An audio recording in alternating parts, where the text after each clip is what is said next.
Everyone, তো বিরিয়ানির মশলা থেকে বিরিয়ানি কীভাবে লেয়ারিং করতে হয় সবটাই আজ তোমাদের সাথে শেয়ার করে নেব। তো দেখে নাও, আমি একটা প্রথমেই ভাজা মশলা বানিয়ে নেব। তার জন্য কিছু গোটা মশলা নিয়ে নিয়েছি, সেগুলোকে হালকা শুকনো খোলায় ভেজে নিয়ে আমি মিক্সিতে গুঁড়ো করে নেব। আর আমি এখানে চিকেন বিরিয়ানি বানাচ্ছি, তাই এবার চিকেনটাকে আমাদেরকে ম্যারিনেট করে নিতে হবে। তো নুন, হলুদ, লঙ্কার গুঁড়ো, অল্প পরিমাণ সাদা তেল, ফ্যাটানো টক দই আর লেবুর রস দিয়ে আমি চিকেনটাকে এখানে ম্যারিনেট করে নিলাম। এবারে আমি আলুটাকে হালকা আগে থেকে 80% সেদ্ধ করে ভেজে নিলাম। এবার আমাদেরকে চিকেনটাকে কষিয়ে নিতে হবে। তার জন্য আমি কড়াইতে অনেকটা পরিমাণ সর্ষের তেল দিয়ে তার মধ্যে অল্প পরিমাণ চিনি দেব। চিনি থেকে বাবল বেরিয়ে এলে আমরা কোচানো পেঁয়াজ দিয়ে পেঁয়াজটাকে হালকা নাড়াচাড়া করে নেব।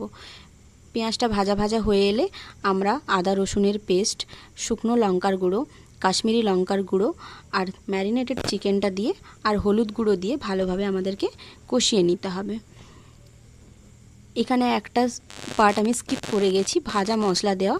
তো চিকেনটা নামানোর আগে অবশ্যই ভাজা মশলা দিয়ে তারপর চিকেনটা নামাবেন।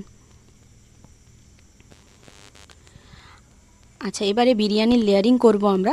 আমি আগে থেকেই ভাতটা 80% সেদ্ধ করে রেখেছিলাম। তো এখানে চিকেনের লেয়ারিংয়ের জন্য আমি একটা বড় হাঁড়ি নিয়ে নিয়েছি। হাঁড়িতে আমি ঘি মাখিয়ে নেব। তারপর একে একে প্রথমে ভাতটা দেব, তারপর কিছুটা পরিমাণ চিকেন কষানো যে চিকেনটা ওটা আমি দেব। এরকমভাবে আমি 2-3টে লেয়ার করব। তারপর আবার কিছুটা ভাত দেব। তারপর এখানে চিকেন, আলু, আগে থেকে ভেজে রাখা ডিম সবটা দেব। আবার কিছুটা ভাত দেব। এরকমভাবে 2-3টে লেয়ার করার পর আমি ওপর থেকে ভাজা মশলা, বেরেস্তা, একটু লেবুর রস, এখানে আমি ভিজিয়ে রেখেছিলাম জাফরান দুধে, সেটা দিলাম। গোলাপ জল দেব, একটু কেওড়া জল দেব আর 2-4 ফোঁটা মিঠা আতর দিয়ে আমি এটাকে ঢাকনার সাহায্যে আমাকে আগে থেকে আটার ডো বানিয়ে নিতে হবে। তো তার সাহায্যে আমি ঢাকনা দিয়ে আটার ডোটার সাথে চিপকে দেব দম লাগানোর জন্য।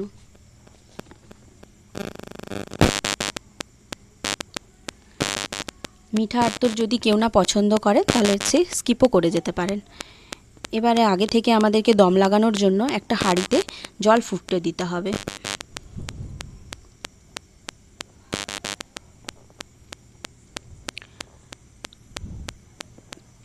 আর হ্যাঁ, অবশ্যই অনেকটা পরিমাণে ঘি দেবেন, এতে বিরিয়ানি আরও টেস্টফুল হয়।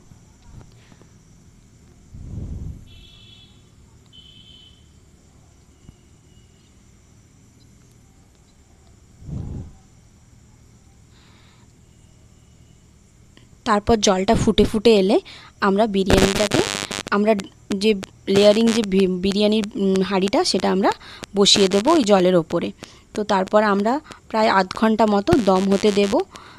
আধ ঘন্টা পর একদম দম বিরিয়ানি একদম রেডি। আর সব কিছুই সুসিদ্ধ, একদম সব কিছু সুসিদ্ধও হবে, তেমন টেস্টিও হবে। দেখুন বিরিয়ানি থেকে সুন্দর সব কিছু একদম সেদ্ধ হয়ে এসেছে আর চালগুলো একদম ঝরঝরে হয়েছে। রাইসটা দেখুন, আলুটাও দেখুন একদম সুসিদ্ধ হয়েছে। তো আপনারাও চাইলে একদম আমার রেসিপি ফলো করে ঘরোয়া পদ্ধতিতে দোকানের মতো বিরিয়ানি বানিয়ে নিতে পারবেন। ধন্যবাদ সবাই।